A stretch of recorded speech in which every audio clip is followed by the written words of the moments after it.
Salam əziz Mokro Çanqan izləyicilərimiz. Gördüyünüz kimi maşınımız CS55 Plus'dur. Çanqan maşını alanlar və Çanqan maşınını almaq istəyənlər üçün 3 böyük bir səhvi deyinmək istəyirəm. Siz bunları eləməyin. Ən əsası 2 dənədir. Üçüncü adətən elə bir şeydir ki, məcbur qalıb nəsə yüklüyürsünüz, edirsiniz. Buna aid olan bir şeydir. İlk öncə sadəcə bir şey göstərmək istəyirəm. Gördüyünüz kimi hal-hazırda 26 kilometr yol qət etmişəm və 2,6 litr 100 kilometrdə benzin sərfiyyatım olub.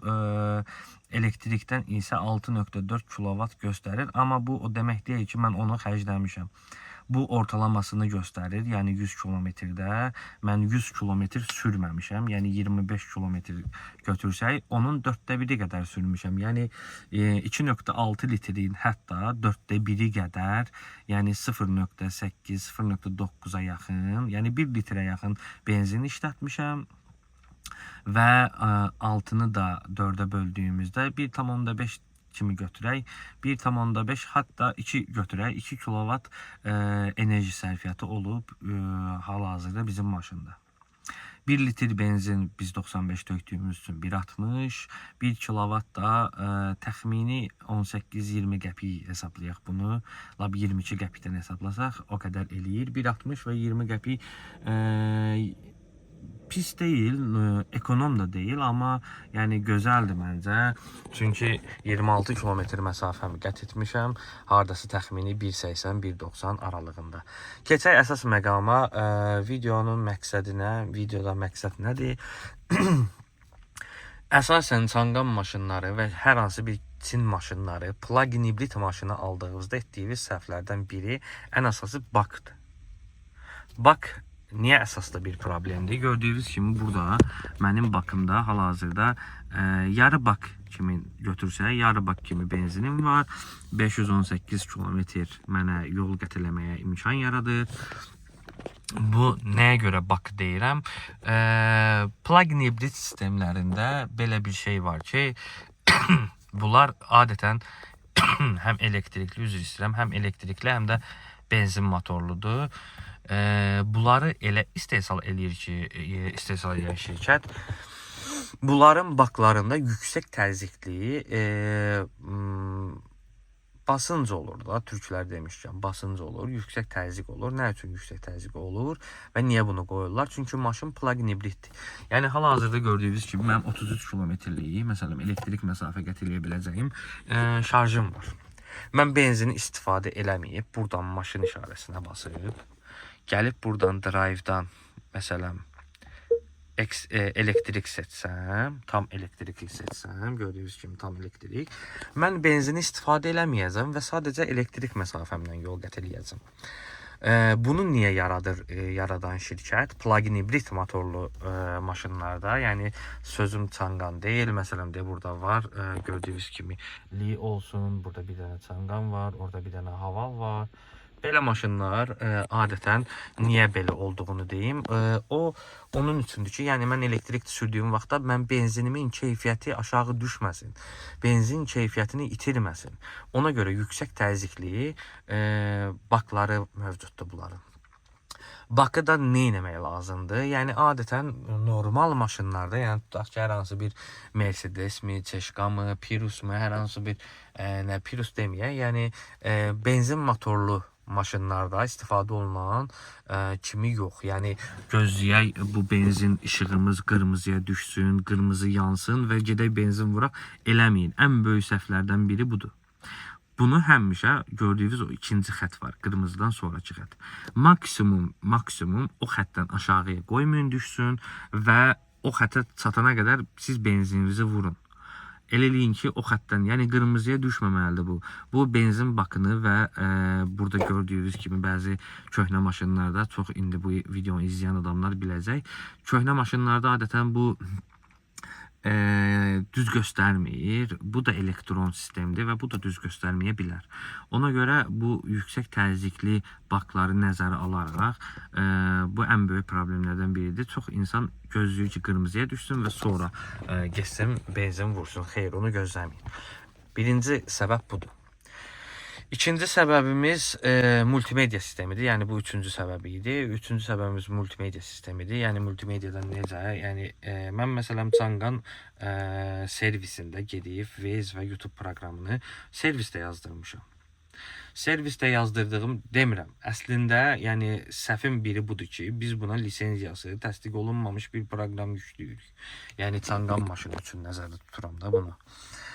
Biz bunu eləməməliyik əslinə qalanda, amma biz rahatçılıq axtarırıq deyə bunları biz yüklüyürük və bunlardan istifadə edirik. Ən azından yüklüyürsünüzsə, məsləhətim odur ki, servislərdə hər hansı bir Çanqan servisi olsun və yaxud da hər hansı bir tanıdığınız bir servis olsun, fərqi yoxdur. Onlardan birində ən azından yüklüyün və çalışın lisenziyalı proqramlar yükləyin. Yəni gedirsiniz 40 manata, 30 manata kiməsə yüklətdirirsiniz. O məsləhətli proqramlar yazmır və sonra bu multimediyanızda nəsə olsa, yəni sadəcə bu monitorun özü 3000 manatdır. Yəni mən elə eşitmişəm, tam dəqiq bilmirəm. Sadəcə eşitdiyim qiymət 3000 manatdır. Bunun beyninin və yaxud hər hansı bir yerinin yanmağında çəkəcəyimiz problemlər və yaxud nəsə onlar haqqında da bir məlumatım yoxdur ki, sizə deyim. Və üçüncü ən böyük səhvlərdən biri də hər kəsin AC ilə yox, DC ilə zaretkaya qoymağıdır. Dəqiqə sizə göstərim onu.